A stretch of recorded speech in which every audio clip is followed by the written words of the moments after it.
بسم الله الرحمن الرحيم نويت التعلم والتعليم والتذكر والتذكير وننفع والانتفاع والإفادة والاستفادة والحث على التمسك بكتاب الله وسنة رسوله والدعاء إلى الهدى والدلالة على الخير ابتغاء وجه الله ومرضاته وقربه وثوابه آمين. بسم الله الرحمن الرحيم الحمد لله رب العالمين والصلاة والسلام على سيدنا محمد وعلى آله وصحبه أجمعين وبعد. Okay, so we continue on Risalatul Jami'ah on the bab of bab ma'asil ain. Ma'asil ain is the vices of the eye. So the matan first. Wa ma'asil ain mithlu nazar ila nisa'il ajnabiyat wa nazar ila aurat wa nazar bil istihgari ila muslim wa nazar fi baitil ghairi fi baitil ghairi bi ghairi idnihi. So Abi Ahmad says the there are things like what the vices of the eyes is the vices of the eye is things. These are the things like looking at members of the opposite sex. مثل النظر إلى النساء الأجنبيات والنظر إلى العورات and looking at members of the opposite sex whom you are not allowed to look at. These are the Then looking at aurat, parts that need to be covered. Aurat are the parts that need to be covered. Then looking with scorn at a Muslim and looking into someone's house without their permission. So these are the basic, very summarized. There are actually many the vices of the eyes, the vices of the eye. There are a lot. So like vices of the tongue and vices of the ear and so on, but especially tongue and eye. Vices of the tongue and eye is like very something that is very hard to control, and most, in fact, like all human beings will fall into this error. Like it's very natural to fall into this error. So the least we can do is to train ourselves to control and tame our nafs. We can't kill our nafs, but we can tame it down to acceptable standard. So like the verses of time when we went through the ayat Quran states that should you attempt to count the blessings of Allah, you won't be able to. So the least we can do to be thankful to Allah for giving us our eyesight is to not use them on things that are not permissible for us. So you can use them for other things that are permissible and what good for us. So restraining the eyes from looking into things that are not supposed to look lies both in men and women. Not only men, but women also have to guard their eyes. And in fact, in the Quran, Allah addressed this thing to the men first. The Quran obliges men to observe modesty. In the Quran, Surah Nur, say to the believing men that they restrain their eyes and guard their private parts. That is purer for them. Surely Allah is well aware of what they do. So this is addressed to the men first. In Surah Nur. Then the second after that, the ayat after that in the same surah, then Allah gives the command to the woman. Allah says, and tell the believing woman to lower their gaze and guard their chastity and not to reveal their adornments except what normally appears. Let them draw their veils over their chests and not reveal their hidden adornments except for their husbands, their fathers, their fathers-in-law, their sons, their stepsons, their brothers' son or sisters' sons, their fellow women, those born women in their possession, male attendants with no desire, or children who are still unaware of woman's nakedness.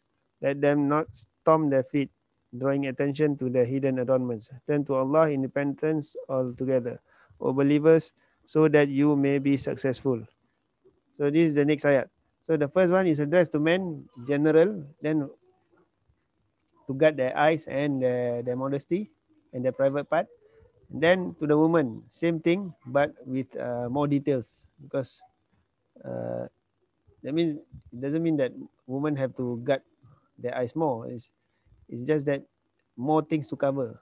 Men, not so many things. It's quite straightforward. But woman is like what is like what is that in Islam? Women are like the gems to be what to be protected and guarded by their tribes and their family and the wali, the what is that wali, the guardians the immediate family.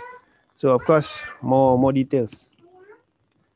So both men and women need to guard their eyes. So the first one, looking at members of the opposite sex whom you are not allowed to look at. Mithlun nazar ila nisa il ajnabiyat. Ajnabiyat is the non-mahram. They call it ajnabiyat. Non-mahram woman will be called ajnabiyat. Ajnabi is the non-mahram man. So haram for a man to look at ajnabiya woman on any part of the body, even the face, the eyes, hands, fingernails, etc. Whatever the hair, of course lah, is part of the main aura. Any part of woman is haram for ajnabi, a man to look at ajnabiya woman. If not, if that means if she's not your mahram, it's haram for you to look at her in any part. But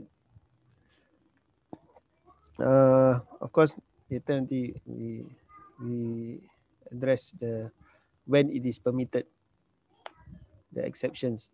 Then for woman, haram for a woman to look at ajnabi men, non-mahram for her. Haram for her to look at ajnabi men from the belly to from belly button to the knees, nasal to the knees navel to the knees, itu haram for her to look at. But another opinion which is stronger, according to Imam Nawawi, say this is the correct opinion. According to this opinion, is on any part of his body also. Same thing, even the eyes, the face, hands, fingernails, hair, teeth, whatever. Same like haram for a man to look at any ajnabiya woman, is haram for a woman to look at an ajnabi man in any part. This is the more correct opinion according to Imam Nawawi. But another opinion is that haram for them to look between the navel to the knees. But other than that, they can look. They can look at the face, they can look at the hand, they can look at the feet. But for men to look at an ajnabiya woman without any purpose, to look at the back, to look at the hands, although it's covered, pun tak boleh. It's still haram. Because you can see the shape, you can. But if you cannot see the shape, macam it's just a block, then okay lah. But then it is permitted for the opposite sex to look at each other when there is a need, such as muamalah. Of course, we humans, of course, have muamalah. Cannot look at all, then problem. So we can look when we are doing transaction, like buying things or talking to her, or we are studying and the teacher is a woman, a lady. Or the instructor is a lady, or getting to know each other before marriage. You want to get to know her, and then you don't want to look at her, then how? Problem. You have to look at her, but minimal. Then or to identify, you go to market ke apa, you saw the girl, hey, you need to look at the face to identify who. So for identification purpose, you can look, but the look should be without shahwa and minimal look, or to greet others, to speak to each other. It's not permissible. It's not possible that you speak and you don't want to look at the person. In this case, you can look at the face, but not other parts. Just look at the face, and wherever you need to look. Macam if the ajnabiyah is teaching you something with the hands, then you have to look at the hands. So these are permitted. but then the hands have to be covered. The aurat she have to take care. So there is a difference between aurat. Aurat is another story. She have to cover. But this is about the general ruling of looking at an ajnabiyah. For men looking at ajnabiyah and a woman looking at an ajnabi. But if it's a mahram, then another story also. It's a different set of ruling. This is non-mahram, ajnabi and ajnabiyah. So this is the basic summarized ruling. Then the next one is Habib Ahmad say wanadharil aurat. Looking at aura. Aura means parts that need to be covered. These are considered aura. So be it from the same or opposite gender. Men looking at men, men looking at another man, there is still aura. So men have their own aura, women have their own aura. So be it from ajnabi, non-mahram or mahram, still got aura. Even you are alone, you still have to cover certain parts. There is aura. So a person's aura will differ according to his or her place and relationship with whoever is around him, or whether he's alone. So aura for men, free and slave, the same for men. Free man or slave, the same thing. Slave nowadays no more slave lah, but we just go through. Good to know. So when alone, the two private parts, kubul and dubur, must be covered when you are alone. You cannot go naked, macam 100% naked. When you are alone, you still have to, macam for men, you can wear boxers. When you're alone, nobody else. But if you know there's a jinn looking at you, then you cover more. So if you're alone, you can, for men, must cover the two private parts. In prayer or in front of other men, prayer or other men, or ajnabiyah, and other female mahram. So it's all the same between navel and the knees. So men, when he's alone, the two kubul dubur. But when he's in prayer or any other situation, then must cover between navel and the knees. Whether between a man and man, between man and woman, between man and mahram woman, still the same. Cover navel to the knees. But in front of his wife or slave girl, no aura. Zero aura.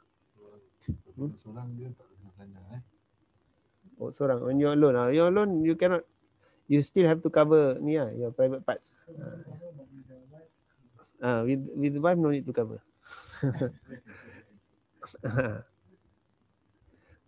But then they need to. It's sunnah to cover lah. Of course, when intimacy between husband and wife, they still need to cover. It's not wajib, but it's sunnah. And when you're having shower, I read before Habib Abdul Ghani Segaf punya the ruling in fiqh books is makruh to strip naked lah. So it's sunnah to cover. And Habib Abdul Ghani Segaf say it's haram. You must cover your aurat. At least the minimum aurat you must cover. So that's why in Hadramaut also when they mandi, they don't mandi naked. They pakai kain. They put a kain on, then they mandi. That's the and women also they have their own skirt tu. They will mandi in the kain. That's why last time kampung-kampung wear kain batik and all this thing. So it's good to practice that lah. Not shower naked. But according to the the Mu'tamad punya, it's makruh. It's makruh to be naked in the shower.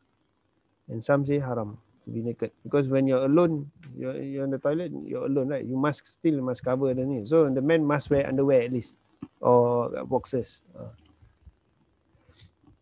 Then aura for woman, free woman. Because woman, when she's free and slave, different sets of ruling, different aura. So when alone or in front of other Muslimah or male mahram, between navel and the knees.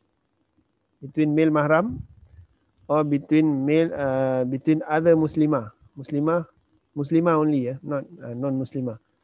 So between navel and the knees. So the top she no need to cover. No need, but doesn't mean, yeah, she can cover. In front of other females who are fasik or kafir, permitted to uncover parts which are usually uncovered when doing work such as face, neck, hands. Macam they roll their hands, the sleeves up kan. These parts are permitted to be uncovered in front of females who are fasik or kafir.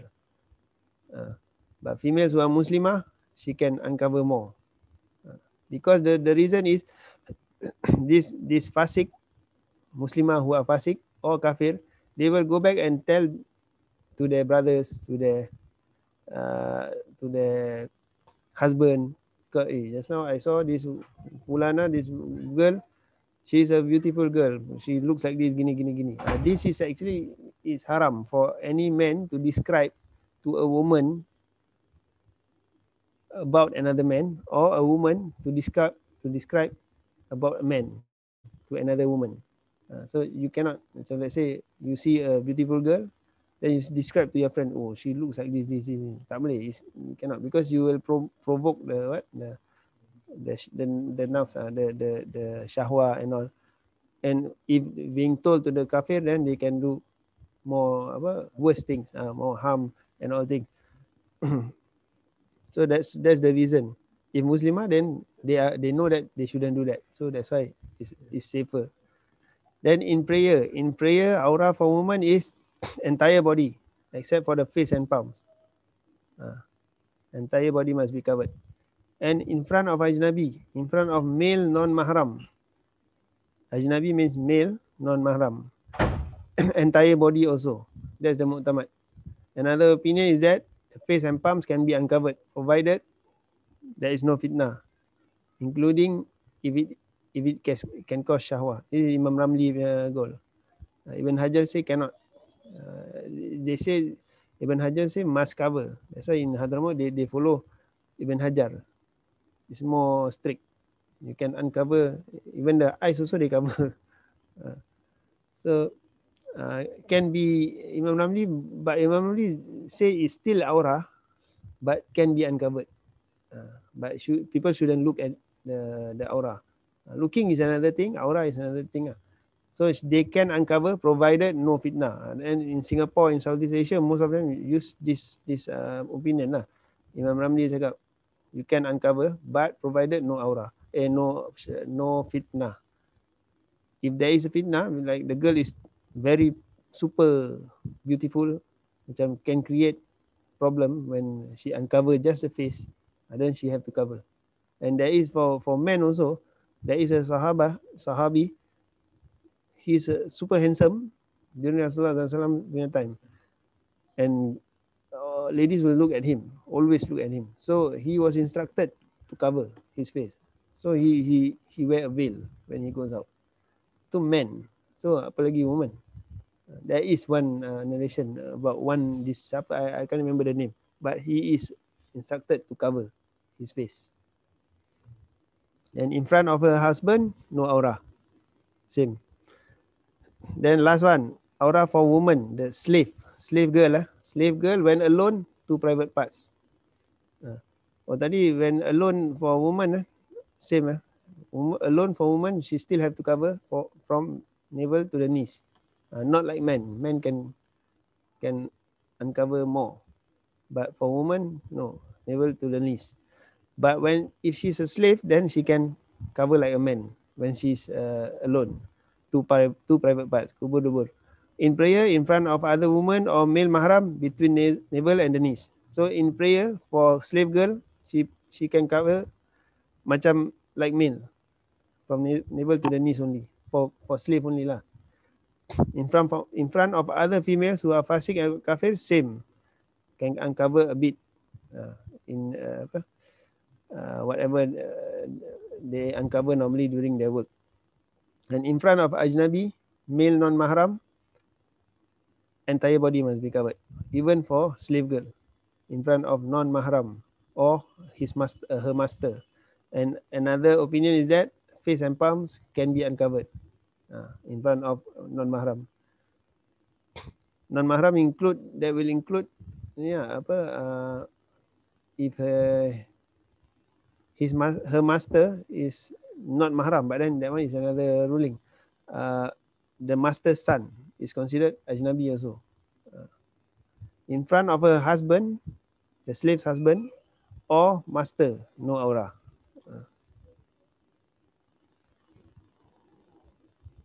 Okay dah, I think we stop here lah. Then we continue next week. Boleh ya? Kena continue. Ya. Berapa eh? Dah cukup eh? Okey dah cukup lah. Allah alam. Bismillahirrahmanirrahim. Rabbana anfa'na bima 'allamtana, rabbi 'allimna alladhi yanfa'una, rabbi faqqihna wa faqqih ahlana wa qarabati lana fi dinina ma ahli al-qudri unta wa dzakar. Rabbi waffiqna wa waffiqhum lima taqtadi qawlan wa fi'lan karama wa arzuqil kulla halalan daima.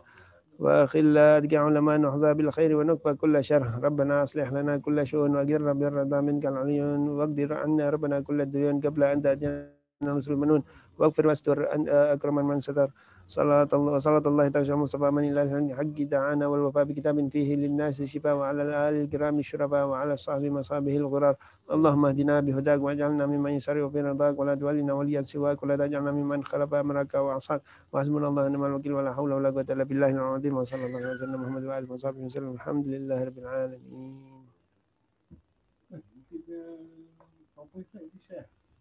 Mana boleh saya trade secret. Ya. Ya. Pergi ambil lah dekat ni. Kita pergi YouTube. Ada screenshot dikit lah. Ya.